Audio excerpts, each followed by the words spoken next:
The lights were bright, the atmosphere was electric, and the tension inside the arena felt almost suffocating as two worlds of boxing collided on one unforgettable night.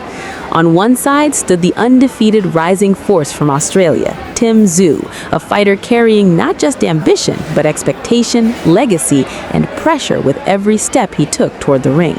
On the other side was Tony Super Harrison, the experienced former WBC super welterweight champion from the United States, a man who had seen the heights of the division and now arrived with the calm confidence of someone who knew exactly what elite boxing looked like at its highest level.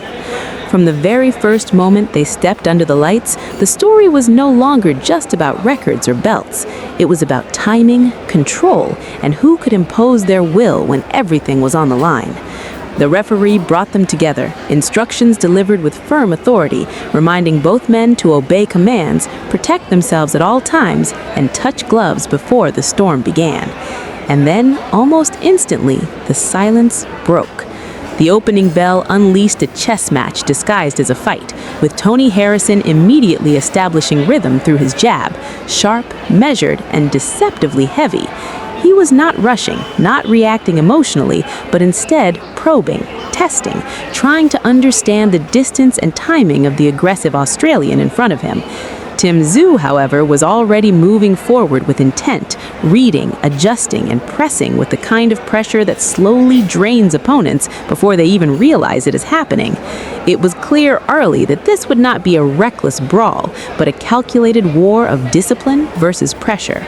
As the first exchanges unfolded, Harrison's jab began to find its mark with precision, snapping out like a piston, keeping Tszyu honest and occasionally disrupting his forward rhythm.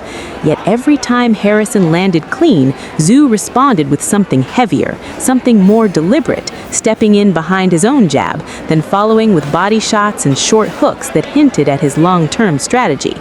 He was not trying to win the first round in spectacular fashion, but instead measuring the distance, feeling the timing, and quietly building pressure brick by brick.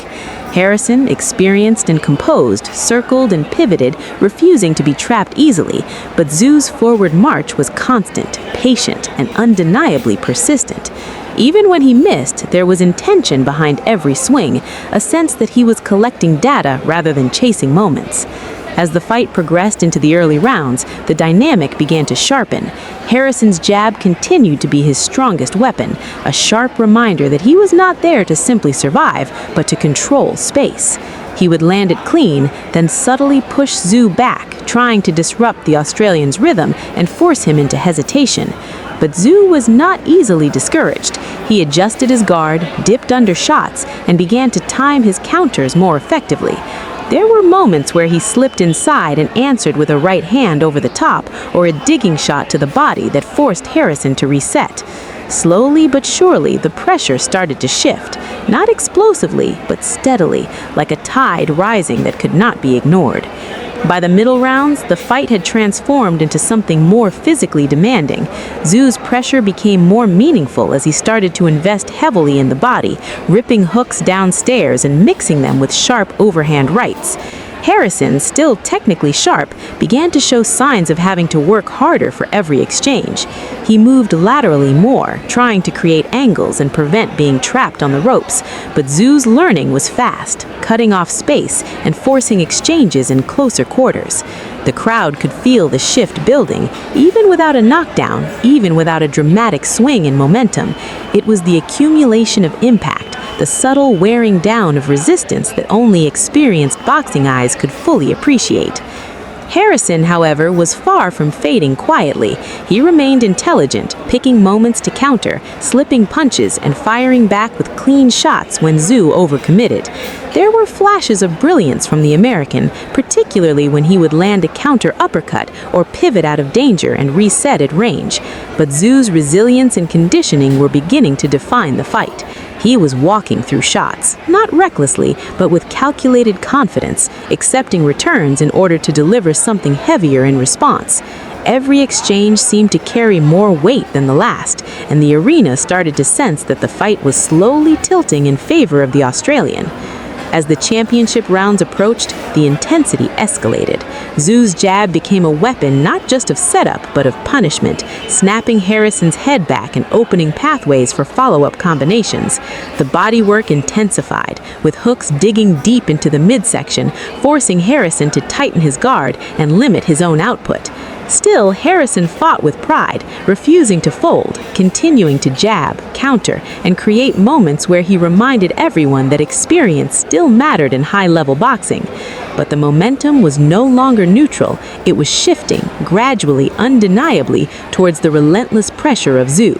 Then came the turning point that would define the night, a sequence of exchanges where Tszyu's timing, patience, and power all converged. A sharp right hand landed clean, followed by another heavy shot that visibly shook Harrison. The American tried to respond, tried to tie up, tried to reset, but Tszyu smelled the opportunity. The pressure increased instantly. He stepped forward with purpose, unloading combinations that carried bad intentions, each punch driving Harrison closer to the edge. The crowd erupted as the Australian champion began to pour it on, sensing that the moment to end the fight was finally within reach. Harrison, now visibly hurt, attempted to survive through movement and clinching, but Tszyu would not allow him to escape the storm. Every time Harrison tried to reset, another shot found its mark. Another body blow sank deeper, another right hand disrupted his balance. The ropes became a trap rather than a refuge, and the Australian fighter pressed forward relentlessly, cutting off exits and forcing exchanges that were no longer competitive but survival-based. The referee watched closely as Harrison's resistance began to fade under sustained pressure. And then it happened. A final sequence of heavy punches from Tszyu broke through whatever remained of Harrison's defense. The American went down, overwhelmed by the accumulation and intensity of the assault. The arena erupted as the referee moved in, assessing the situation, giving Harrison a chance, but it was clear the fight had reached its conclusion. He struggled to rise, unsteady on his feet, still trying to answer the count in defiance of what his body was telling him. But the damage had been done, the momentum had shifted beyond recovery, and the referee had seen enough. The stoppage came in the 9th round, sealing a dramatic technical knockout victory for Tszyu. In that moment, the narrative of the fight, the build-up, the doubt, and the pressure all collapsed into a single definitive statement. The undefeated Australian champion had not just won, he had imposed himself, broken down a former world champion, and announced his presence at the elite level of the division with undeniable authority. The crowd roared as his hand was raised, recognizing not just a victory, but a performance that carried the weight of a changing era. As Tszyu stood victorious, still undefeated and now holding the interim WBC super welterweight title, the message was clear to the entire division. This was no longer a prospect, no longer a rising name to be carefully managed or cautiously discussed. This was a man stepping into the center of the spotlight, demanding recognition, and proving through action rather than words that he belonged among the very best in the world. Tony Harrison, despite the loss, had contributed to a fight that showcased heart, intelligence, and courage. But on this night, it was the relentless pressure and finishing instinct of Tszyu that defined the story. And as the cameras faded and the noise of the crowd lingered in the background, one question remained hanging in the air, echoing beyond the ropes and into the future of the division. How far can Tszyu go from here, and who will be the next to stand in front of the storm he brings every time he steps into the ring? The answer, as always in boxing, waits for the next bell, the next challenge, and the next chapter yet to be written. If you enjoyed this breakdown of a dramatic night in boxing, take a moment to reflect on what you just witnessed. Do you think Tszyu is ready for the very top names in the division right now, or does he still need one more defining test before reaching undisputed status? Share your thoughts, leave your predictions, and let's talk